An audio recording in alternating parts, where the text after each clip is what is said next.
Hey friends, I'm Michael Kingswood. It's story time. Let's get to it. Not a lot of news to share this week, except that it's been a been an amusing week. So we'll just get straight into the story here. Continuing on with the next two chapters of Outdweller, Glimmer Vale Chronicles number 2, written by me, read by Kevin Sapp, who is also pretty awesome. So sit back and enjoy. I'll talk to you on the flip side. 7. Death's Door. Constable! A woman's high-pitched scream stopped Julian in his tracks. He was walking down Water Street, one of the 3 imaginatively named main roads that led down to the docks from Main Street, heading toward the Covington Brothers warehouse in his normal mid-morning round of the various businesses in town. Julian had just been thinking it was well past time Radric took a turn at this particular check. The warehouse was fragrant from the multitudes of fish that had been processed here over the years, but for one reason or another he always begged off on it. And so it was not without a certain sense of relief that Julian turned around to face the woman calling for him. The relief faded as soon as he saw the woman sprinting down the road toward him. She wore a plain yellow dress, with a white sash around her waist that was embroidered with yellow, blue, and pink flowers, and simple white shoes, almost slippers. Her graying hair was done up in a bun atop her head, and she wore no makeup. Julian recognized her at once. Helena, Beverly the teacher's sister. She was old for his taste, but Julian had to admit she had kept herself up well through the years. Like her sister, she was a spinster, and there were all sorts of rumors around town about her. About both of them. The sorts of rumors that were primarily spoken by women in half-whispers where they imagined even men could not hear them. Of course, the rumors got around anyway. Julian did his best to pay them no heed, but he still caught himself wondering sometimes. This was not one of those times. The look on Helena's face, horrified beyond reason, desperately hopeful and yet also full of despair, would have sent any such frivolous thoughts from his mind, even if her tone had not.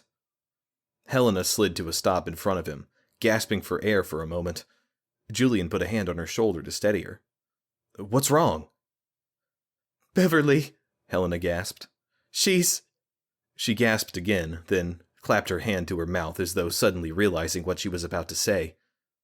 The desperation and fear on her face gave way to grief and loss so profound that it looked as though it shattered everything else in her, and she let out a little wail. Her knees buckled, and Julian had to move quickly to catch her before she hit the ground. The little wail became a long and guttural scream of denial, loss, bitterness, pain. She clung to him like a drowning man clinging to a scrap of wood, and shivered, her chest heaving as her scream gave way to sobs, then full-on weeping that seemed as though it would never end. Julian's heart sank to the ground at his feet. He did not need to ask what had happened. It was obvious. Helena's sister was dead. He held her close, letting her cry. 2 deaths in less than a week. This was not good. Beverly and Helena lived in a small flat atop a house near the eastern edge of town, not too far from the final battle between Lyttelton and Eisenholf's band of brigands earlier this year. The building was far enough into town that Julian and Radric had not imposed on the landlord to erect scaffolding for archers, or to erect a barricade alongside his house. But the landlord nonetheless tried, once or twice, to boast of his proximity to the fight over a pint or two of ale. But only once or twice. The glares of the men who had actually been there, and the names of the men who had fallen, spoken by his neighbors, silenced his words better than any threat could have. The house was stoutly built and not overly pretty, but then it did not have to be. The stairs up to the flat were sturdy, though uncovered, so the sisters had to endure the elements on their way up and down from their home, even in the depths of winter, which in Glimmervale could be bitter indeed. As Julian tramped up the stairs, he glanced behind at Helena, who waited on the street below with haunted, sunken eyes that were red from tears. His heart went out to her, and not just for her loss. A woman alone in the world faced a challenging life. It would have been difficult enough with her sister by her side. But now... He shook his head. "It's just not right," he murmured. Radric, leading the way up the stairs, nodded concurrence. "Is it ever?" Julian had no answer to that. The stairs doubled back upon themselves and ended at a simple wooden doorway that jutted out from the peaked roof of the building, as though daring the winter snow to cause it trouble. A foul odor permeated the landing, the smell of rotting meat and corruption. It took a moment for Raedric to get the key to work in the lock. The landlord had apparently not seen to any maintenance on the lock in some time. Although, if there were any things that required attention, the lock becoming more difficult to open would likely rate near the last on the list. Finally, Raedric got the door open, and the stench hit them like a jab from a pugilist. It was bad enough with the door closed. Now that it was open, Julian almost gagged at the smell. This was going to be bad. Raedric looked no more eager than Julian felt. They shared a resigned look, then stepped inside. The flat was more spacious than Julian expected from looking at the building from the outside. A good-sized living area, with a serviceable kitchen nook off to the left, greeted them as they entered.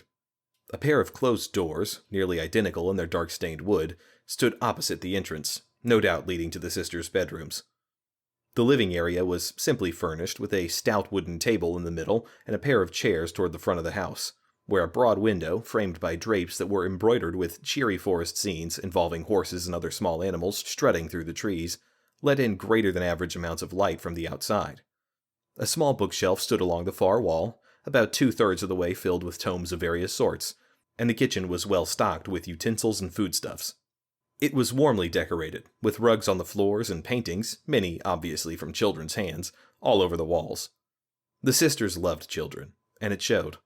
Strange that neither chose to have any of their own. It was a good home. Neat, warm, with all the charm and appeal of a well-lived-in place that oozed good feelings and simple contentment, as long as you did not look at what was on the table. Beverly had not been dead for very long, but already the day's heat had crept up into the flat, and things had begun to go rancid. Not to mention the things that happened to a body soon after its death. Julian had seen it on a dozen or more battlefields, the body's muscles letting go once its spirit had left, letting its filth fall where it may. There was never dignity in death, but some people should not be degraded like that. Beverly was one of those.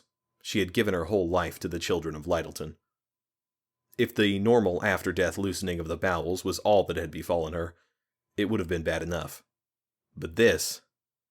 "Gods above," Raedric breathed, his face ashen, and his tone matching it, if a man's tone could be said to have a color. "It's just like with Balin." Julian nodded his head mutely, struggling to take it all in. The table was strewn with body parts, little bits and pieces here and there, some recognizable as a hand or part of a leg, but many of them too savage to tell. But just like with the woodsman, the head was clearly gone, missing from the rest entirely. It rested upon the curved outlet of the small wood-fired stove that dominated the kitchen area, nestled onto a bend in the pipe not far from where it ran out, through the building's roof. Beverly wore almost exactly the same expression Balin had, eyes locked wide open in a horrified stare, her mouth wide as though trying to scream, and her expression past terror to a fear so primal that it defied immediate description. "Bugger me," Julian managed, finally. Raedric did not respond. His initial shock had faded, and he was beginning to look around with more of his normal manner, his face set in a stern mask. This was bad. Julian had thought that already, but it was more true than he figured he knew. And one thing was certain. This was not the work of an animal.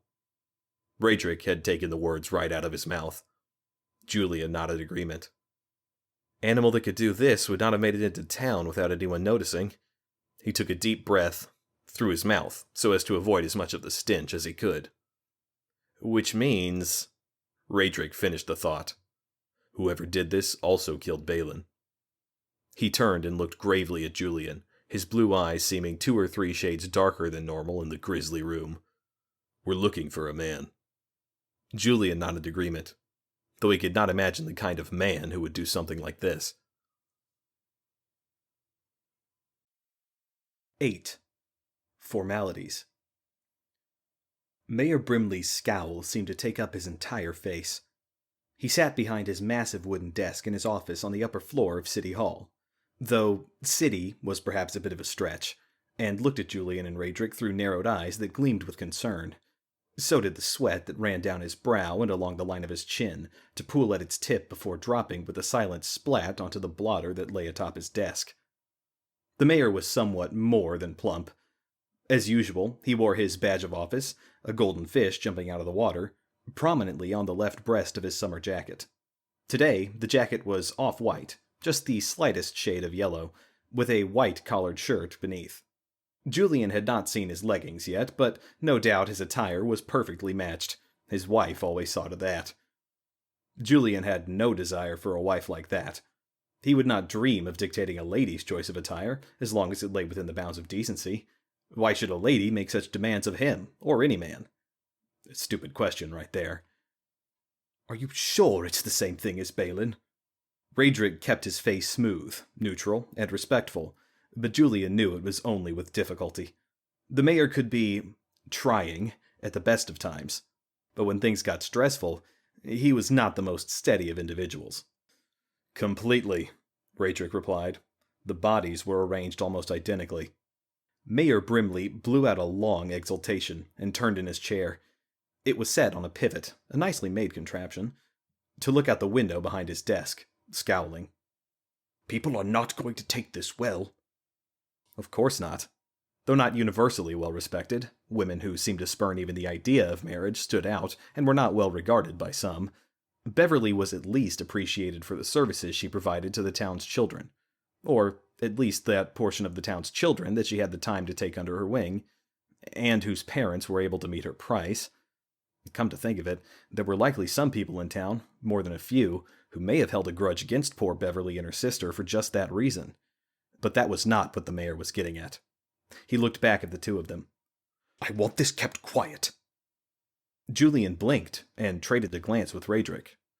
That will be difficult, Radric said. Plenty of people know Beverly is dead already. Mayor Brimley snorted softly and waved a dismissive hand. I don't mean the fact that she's dead. He leaned forward, his face grim. I mean how she died, and how it compares with Balin. If people start putting two and two together, we'll have neighbor suspicious of neighbor. Before you know it, folks will start accusing each other for all to hear. Then there'll be fighting. He shook his head. We need to avoid that. I doubt it'll come to that, Julian said. Mayor Brimley snorted more loudly and scowled at him. You've not been here that long. Trust me, this place will go up like a haystack if we let it. Julian frowned. He was not so sure about Mayor Brimley's appraisal there. The people of Lyttelton could have broken, fractured, when Eisenholf's brigands put the pressure on, but instead, men went against their employer's wishes to fight alongside he and Radric. The populace at large hunkered down and helped out as best they could, and the town in general pulled together. But that was against an external existential threat. How well would they stick together if it had been one of their own working against the rest of them? Suddenly, the mayor's concern did not seem quite so far-fetched. Damn it. Radric frowned as well, and Julian could tell he was thinking along the same lines. Slowly, he nodded to the mayor, conceding the point. I'll talk with the people who have seen the body so far. It was only Helena, their landlord, and the priest's assistants. I think I can convince them to keep quiet. Mayor Brimley nodded, his expression grave. I hope so. A knock on the door to the mayor's office interrupted the rest of his words. Mayor Brimley cocked his head at the door for a second, as though considering whether to answer. Then his eyes flicked over to the clock that rested on a shelf between two windows on the wall facing Main Street, and he blanched. Come. The door swung halfway open, and the mayor's secretary, a slight woman in her early middle years who wore her red blonde hair short, barely clearing her ears and back, stuck her head in. Magister Harvested here to see you, Master Mayor. Mayor Brimley grunted and shoved himself to his feet. Send him in, Frida, he said as he rose. Julian and Radric stood with him. Julian could not help but watch as the door swung open fully, and Lauren strode confidently into the room. He was dressed more formally this day, in flowing robes that reached his feet, and were a blue so dark they could almost be mistaken for black. A golden medallion hung around his neck, supporting the symbol of the magisterium on his chest. It seemed to glow with an internal light. Neat trick. Lauren ignored the two lawmen as he entered, his gaze instead fixed completely on the mayor. He strode to the front of Mayor Brimley's desk with a smooth, confident gait that seemed more fitting for a ballroom than a small office, and never mind the staff in his right hand. Then inclined his head in greeting. "Master Mayor, it is a pleasure," he said in a formal, courtly tone. Mayor Brimley perked up at Lauren's demeanor. By the time the mage had finished greeting him, the mayor's chest puffed out and he almost seemed to preen. He always was one to be impressed with a good show. "The pleasure is mine, Magister Haverstead," Mayor Brimley replied as he made a half-bow from his waist in response to Lauren's greeting. "Lyttelton is honored to welcome an esteemed member of the Magisterium to our midst." Lauren merely smiled, the kind of smile that said he was accepting a just supplication from one inferior to himself. It set Julian's teeth on edge. "I believe you have met our constables already," Mayor Brimley said, gesturing to Julian, then to Raedric. Lauren cast only the briefest of glances at Julian, and he thought he saw the mage's lips twist in the tiniest of smirks there for a second, before turning his attention upon Raedric. Lauren studied intently for a brief moment, and Julian got the impression he had taken Raedric's measure completely before Lauren smiled and made the slightest of nods toward him. "I have already met Constable Hinderbrook," he said, "but I am pleased to make your acquaintance." One eyebrow quirked upward, questioningly. "Raedric Bolatier." Raedric held his hand out, and for a second Julian thought Lauren was not going to take it.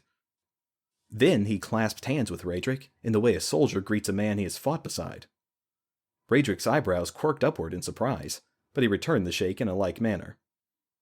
"A pleasure, Constable Bolatier," Lauren said. His eyes flickered downward quickly. "It is most unusual for a man of your heritage to carry a Tyrashi blade." Julian blinked in surprise, and his gaze shifted unconsciously to the sword that hung from Raedric's left hip. Slightly curved, with a hand-and-a-half hilt, it was a far cry from the saber he used to wield. Longer, heavier, and far more elegant, at least to Julian's eyes. It had belonged to Salam, a citizen of Lyttelton, who, like them, had come here from elsewhere. Salam died protecting the town from Eisenholf's brigands, and he had bequeathed the blade to Raedric. It was some sort of family heirloom, but Raedric had never explained its significance fully, and Julian had not pushed. Raedric and Salam had fought together, forged a sort of friendship together, and that was not something that Julian felt comfortable shoving his nose into. That said, he had never heard Salam say where he came from. If he was Tyrashi, come to think of it, Julian still had no idea where Tyrash was. He had never gone back to Melanie to find out. Raedric cleared his throat, his left hand coming to rest on the hilt of his sword almost unconsciously. "A gift from a friend," he said, simply. Lauren's eyebrows lifted high onto his forehead for a second. "A very generous gift." His eyes never left the sword. His tongue flicked across his teeth as though tasting something sweet, and Julian got a distinct sense of avarice from the man. "Unless I miss my guess, that is Ferelio's workmanship." Raedric blinked, confused, but Julian beat him to the question. "Who?" The mage looked back at him, and truly did smirk this time. "Tell me you've not heard of Ferelio. He was one of the greatest swordsmiths of the last half-millennium." He shook his head slightly, then turned back to Raedric. "May I see the blade?" Raedric hesitated, his expression doubtful. "Come now, I only wish to see if his mark is upon it." His tone and expression shouted that Raedric would be beyond silly to refuse the request. Raedric glanced from Lauren to Julian, who shrugged. What could it hurt?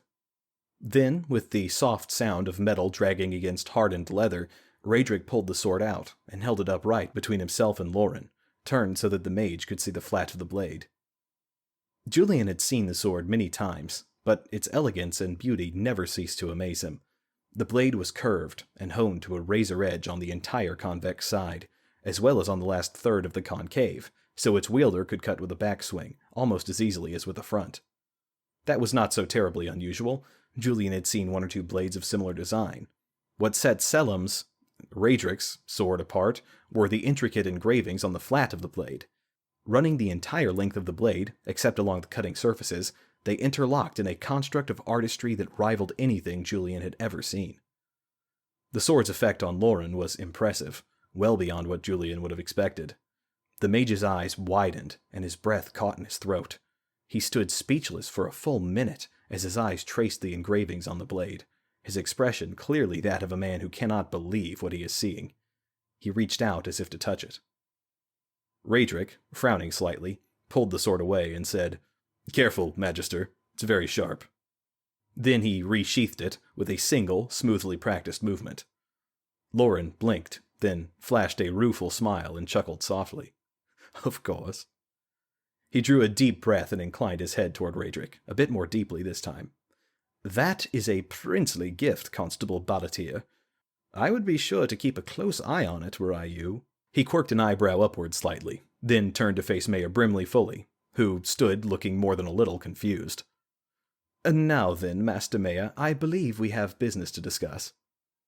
Mayor Brimley nodded, wiping the confusion from his face with practiced ease and replacing it with an ingratiating smile.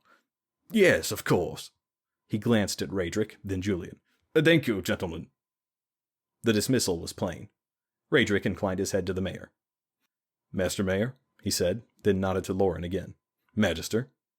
The mage returned the nod peremptorily, though his eyes flicked back to Raedric's sword again, ever so briefly.